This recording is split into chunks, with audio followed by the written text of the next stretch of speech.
First off, I would like to remind whoever is reading this that all of these stories are 100% true and have happened to me personally, so there is no lying here. Also, I don't know why, but I feel almost compelled to tell my experiences, and I hope that someone can relate to them, or at least get a kick out of them.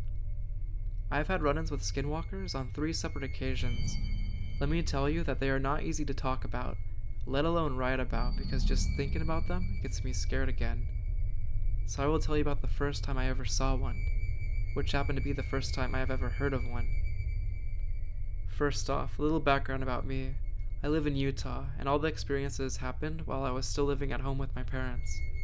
I grew up about an hour away outside of Salt Lake City, in farming country, so I was raised on a farm. Growing up, I used to go hunting with my dad and 4 brothers, 4+ times a year, so between hunting, camping, and growing up on a farm, I know my animals pretty well. Now to start the story, it was 7 years ago, late in October. I was 18 years old and my boyfriend, now husband, was 21 years old. For the sake of being private, we will call him Rob. He is half Spanish and half Irish. One thing to know about Rob is that he's a pretty big boy, 6 feet tall, 260 pounds, and a football star. He lived all the way in Salt Lake, but he would still drive up every day to see me after we got off work. He was a real trooper. Well, one night he wasn't feeling too good, so he decided to take off a little bit earlier at 3 a.m. We walked out to my back door, to the front of the house where his car was parked. The moment we walked out the back door, the smell consumed us. It smelled like rotten meat. Rob commented that the country air stunk more than usual. I remember thinking that maybe a cow had died earlier in the day and we just didn't know, but it smelled like it had been decomposing for weeks. When we got back to his car, Rob threw his stuff in quickly and got out to give me one last hug goodbye, when something caught my eye. It looked like a skinny, bony dog that could barely walk.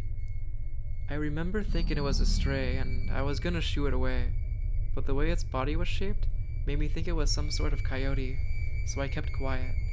It was sniffing around my neighbor's front yard, when all of a sudden it stopped dead in its tracks and stared directly at my boyfriend and I. Now this stare made the hair on my neck and arms stand straight up. It was like it wasn't just looking at me, but studying me almost. When all of a sudden, it stood up on 2 legs and hauled ass into the field behind my neighbor's house. When it stood up, it was very tall and gangly, and when it started to run, you would think it was Usain Bolt. It was so fast, but oddly enough, I never heard its feet hit the ground. I grabbed onto Rob, scared out of my damn mind. I turned to him, but he was still watching it run away in horror. I whispered to him, "What the heck is that?" His face went pale and he replied to me, "Hurry and get your ass back inside your house. Lock the doors, shut your blinds, turn your lights off, and call me." No questions asked, I started to sprint back to the house and back to the backyard door. And when I got inside, I did as he said. I got into my bedroom, which is in the front of the house, top floor. I peeked out my window and Rob's car was already out of sight, so he must have burned some major rubber to get out of sight so quickly. I have never dialed his number so fast. He answered asking if everything was okay and making sure I was fine, and I did everything he said. I again asked him what we had just seen. He told me he didn't want me freaking out, but eventually he gave up and explained to me what it was. It was definitely a skinwalker, he said. He continued to tell me that he knew because he had seen one before. He was well informed on what they were because of his Navajo friend. He was there the night he saw one for the first time. His friend took Rob back to his house and his grandmother. She explained to Rob the Navajo stories behind him, what they were, and she also cautioned both of them not to go near them, don't think about them, and don't talk about them. Needless to say, we were both pretty scared out of our minds and we started to hang out in the city at his house, rather than where I lived because it was such a bad experience. 7 years later, we are married now and living in the city. We don't talk about what happened that night, unless it has to be talked about, and when we do, both of us get pretty frightened. I will post later about my other encounters, and maybe I will convince my husband to let me put his story on here. What do you guys think? Skinwalker? I won't reveal who I am, or much about where I live, and to be honest, it's been a few months since this happened. but I just came to terms with it now, and I have to warn people about what's out there, what we know, and what we don't know. Warning, this is a very long read, and some of the content below is very disturbing, but I can't hold back. Here's my story. Occasionally, I like to go hiking with my friends. There's not much more to do, honestly. We live in a small town in Colorado. It was fun at first, but by now, we know all the trails by heart. By the end of last summer, there was only one that we hadn't tried. Now there's a reason for that. The trail goes right through a portion of the forest that the Ute people considered sacred. I'll admit, I have my hangups when it comes to these things. You don't wear hats in church, you don't let the American flag touch the ground, and you don't trudge all over somebody's sacred land for the fun of it. Still, my friend, we'll call him Mark, convinced me to go. He said that regardless of whether I went, he'd go anyway, and since no one else was going, he managed to goad me into going with him. That's another one of my hangups. Don't go hiking alone. Don't let your friends go hiking alone. Too many tragic news stories start that way. So I ended up going with him, reluctantly. The whole way there, he was talking about how this was the coolest trail he had ever been on. He had been there before, though only once. His manipulative ploy had been to get me to come with, so he could show me. He admitted this all in the casual way that friends do when they admit they're being asses.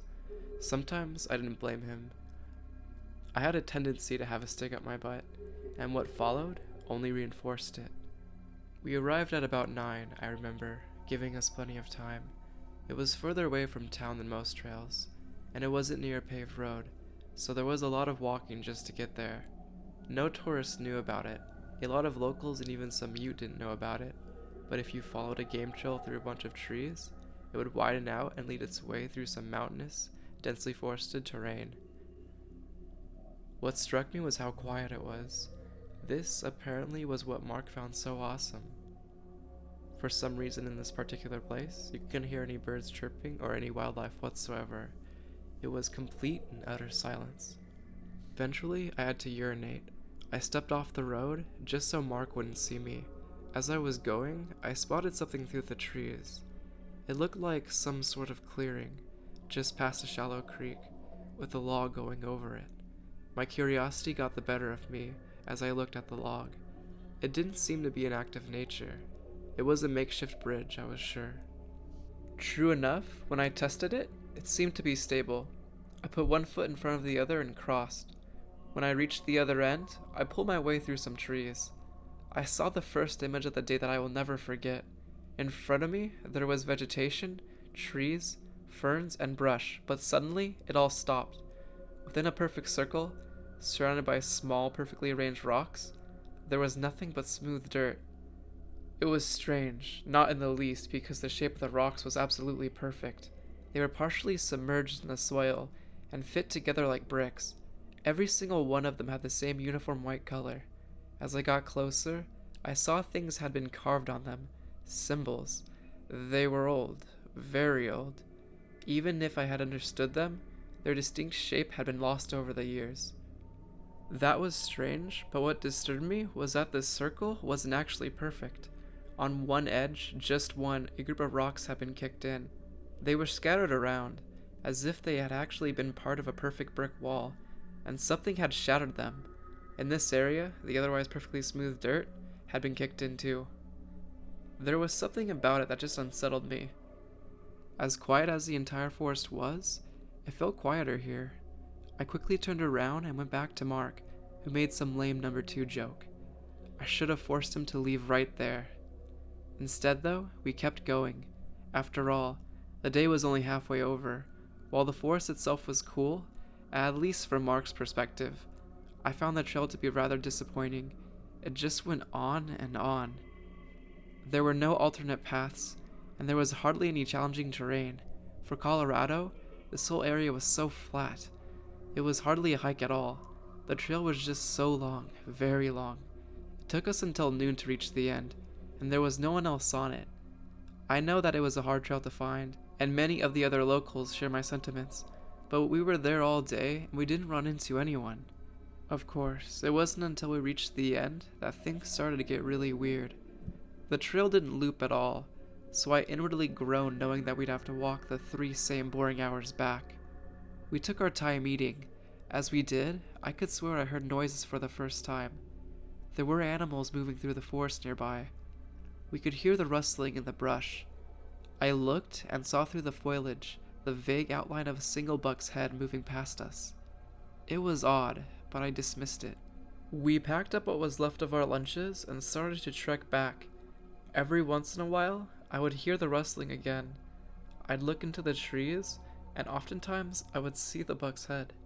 Eventually, though, I noticed that I was making far too much noise, and was doing so far too frequently. I told Mark to slow down and stop, and being Mark, he cracked a joke about it, but finally, he went silent, and we both still heard the rustling. Now even Mark was a little freaked out. He turned back and saw the vaguest outline of a buck's head again. This time, to me, there seemed to be something wrong. The head was far too high up, around the higher branches of the trees. I noticed it. Mark didn't. I should have said something, but I just didn't have time. Just as soon as it was there, it was gone again, going further off into the forest. I remember Mark talking about how deer were annoying as hell, about how he was going to scare it off or something. I don't remember exactly what he said, and that bothers me because I should remember. He was one of my best friends. I do remember him yelling at it. At the time, it was funny. "Hey Buck, yeah you, horny motherfucker, leave us alone."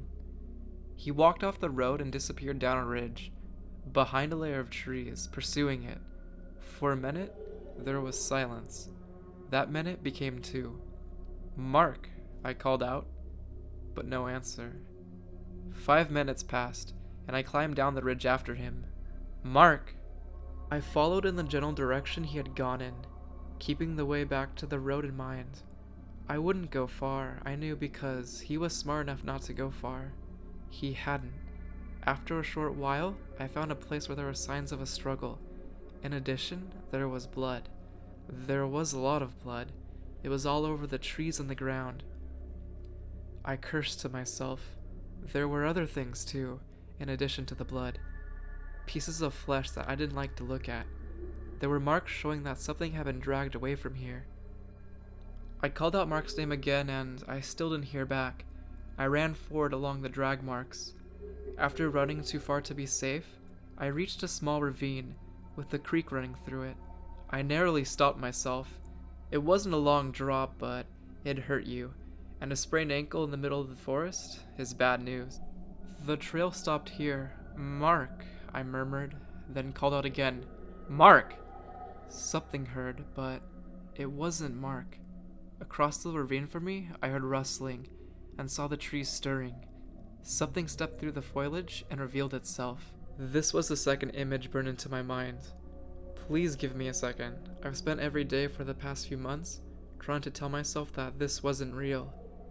At first, I saw a head, the head of a buck, but it came forward and I realized that it was 7 feet above the ground. I was staring at a 7-foot creature straight in the face that had a massive buck's head, but a humanoid body. The creature snorted. Its buck face remained neutral, scared looking, even as if it wasn't sure of the malicious whims of its body beneath it. There was blood dripping from its horns, which were not at all like the horns of an average buck, but jagged, pointed, and unorganized, a mess of sharp, bloody points. Its human body was dark-skinned and naked, with very human-like genitalia. Its penis was dripping with blood, just like its horns, implying things that I don't want to think of. I remember both its arms and its legs. They started human, but near the bottom, they started distorting and became animalistic. At the end of its legs were powerful hooves.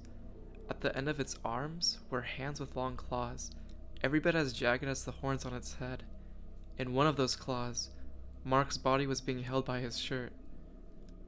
I examined him only briefly, just long enough to notice that the shape of his head was not what it had once been. For a moment, there was silence. I didn't scream. I couldn't believe what was in front of me. Then the creature's ears ruffled. It dropped Mark's body apathetically and started backing up. Its deer head hung lazily to the side as it moved. My brain rang, then suddenly, I noticed it was going to jump the gap of the ravine, and that it was coming for me. With the logical side of my brain now shut off, I turned around and ran hopefully in the exact opposite direction the way I came. Behind me, I heard a powerful grunt, and then a scuffle of the monster landing on the bank. There was a horrifying roar, something that sounded like a buck and a grizzly bear shouting together. I had never run so fast or so desperately in all my life, but it was still gaining on me. As I ran through the forest, I started to feel its warm and hungry breath on my back. Its hands were also extending, and I swear I could feel one of its claws scratch me. I ran and scurried up the bank leading to the path. I don't know how I got there without it grabbing me, but I did. I took off down the road, hoping that I was going in the right direction. While running, I threw off my backpack and gained some speed. I think the bank may have delayed it, slightly. That's the only reason why I can account for how I may have gotten ahead of it. Somehow, I ran and I ran and I ran. I didn't stop. Eventually, I didn't hear it anymore, but I didn't care. I kept on running. I had never been a long-distance runner, but my adrenaline was not going to wear off anytime soon, and I intended to take advantage of it. When I reached the end of the trail and saw the road again, I couldn't believe what had just happened. I got into my car, and just before I took off, I shot a glance back at the trail, at the point where it went up between the two mountains, and it was visible from the road. I would regret taking that look. Standing there, near the beginning of the trail, was the Skinwalker, as I've come to call it. It had given up its chase, but it just stood there, watching me hungrily, waiting to see if I would come back. Its deer head hung lazily and dead to the side. The blood on its body was beginning to dry. It had run the whole trail and didn't look tired at all. I twisted the ignition, floored the car, and never came back. They never found Mark, and I would never explain what happened. No one would believe me, though I needed to tell someone, which is why I am posting it here. It came back to me in my dreams and my nightmares. That creature, the Skinwalker. Somehow, I doubt that force was really sacred. In fact, I'm sure it was the opposite, because the image that flashes through my mind the most often is not that horrific creature. It isn't Mark's mutilated and raped corpse, but it's that circle, which must have been maintained over the years by those who knew, those who understood. That odd circle, left alone for so long. I would like to share my experience. I haven't thought about this in a good 10 years since it happened. I'll start at the beginning since I am a storyteller, and I love to share the details. My family moved to rural Pennsylvania when I was 4. I was immediately entranced with living in the country, with several acres of woods right behind us, and the house seemed huge to me at the time. However, as a kid, I was always sensitive to spirits and energy, and there was definitely something creepy going on at my house. My parents noticed that I stayed with our dog, Bambi, a lot. He was a small sheepdog and my adventure buddy when we went walking in the woods. In case you're questioning my parents, they trusted me, as young as age 7, to walk alone, as long as I was with my dog, as he was always very protective of me. My dad would give me his cell phone to carry with me in case I needed any help. Up until I was 15, I spent a lot of time alone by choice. After school, I'd be home by 3:20. I'd eat lunch and immediately take Bambi out to the woods, and we'd explore the surrounding forest, fields, meadows, and ponds together. He was always right by my side, and he seemed really attuned to the spiritual stuff too. For example, if I felt that something was in the house, he'd bark at it or whine at it. I'd watch him follow it around. Usually he'd pick up on the presence of something at the same time I would. Anyway, from my backyard to the left, there was a small strip of trees, and in the fall and the wintertime, when the branches are bare, you can see the field next door, which is about 300 yards from my house itself. There is a big plane shed up there, and a kind of runway, where my neighbor would fly his biplanes off of. What's kind of important to the story is that I have no neighbors for a mile in every direction. It was pretty rare to see any kind of people on the surrounding properties, unless it was my neighbor haying in the fields in the summer. But one day in early fall, I had been tromping through the woods with Bambi for several hours. I let him run off the leash, as I do most of the time, but he would only run ahead about 20 feet, and keep turning around to check that I was still there. If I lost sight of him, he'd retrace his steps and find me again. That day, I got caught up in whittling something, so Bambi ran off a little bit. I suddenly realized I was alone. Suddenly, there was a lot of crashing deeper in the woods, and I heard Bambi's alarm bark. I also heard a lot of yelping and then some screeching. Raccoons and gophers make some really scary distress sounds, so I figured that was it. Alarmed, I called Bambi and he popped out of some brush, covered in pickers, and since I was spooked, I ran back home with him. Right as I got to the back door, I stopped to catch my breath, and Bambi and I were just standing there, when I spotted someone at the very edge of the runway. The runway ran along the higher end of the field, and then there was a steep drop off the edge of the hill at the very end of it. The person didn't appear to be wearing anything distinctive, but even in the dusk, I could see that they appeared completely black, or everything about them was just very shadowy and dark. This is the part that gives me shivers now. The person, or thing, was standing facing off the runway, and then I saw it hunch over, then slowly raise its head and yell, "Bambi!" in the same high voice I would used to call him in. They had the same vocal inflection as me too, but it sounded like they were really trying hard to sound like me. Next to me, Bambi tucked his tail under, lowered his head, and growled softly. They called again, but this time it sounded like they were losing their voice, as if they had been calling for a while.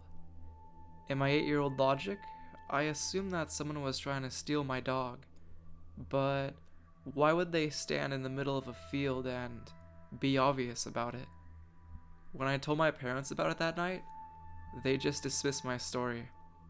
The next day, I went to my cousin's house 2 miles up the road, and my uncle told me about an animal he saw the night before that he was trying to identify.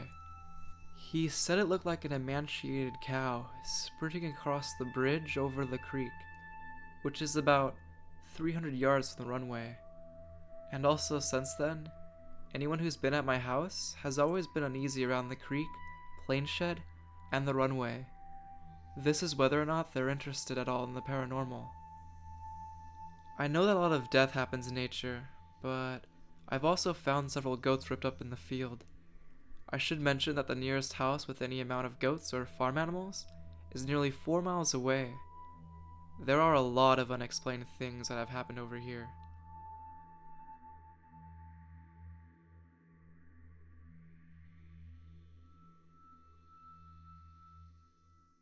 I just recently hit over 100 subs, and I just wanted to thank you all so much for all the help and the support.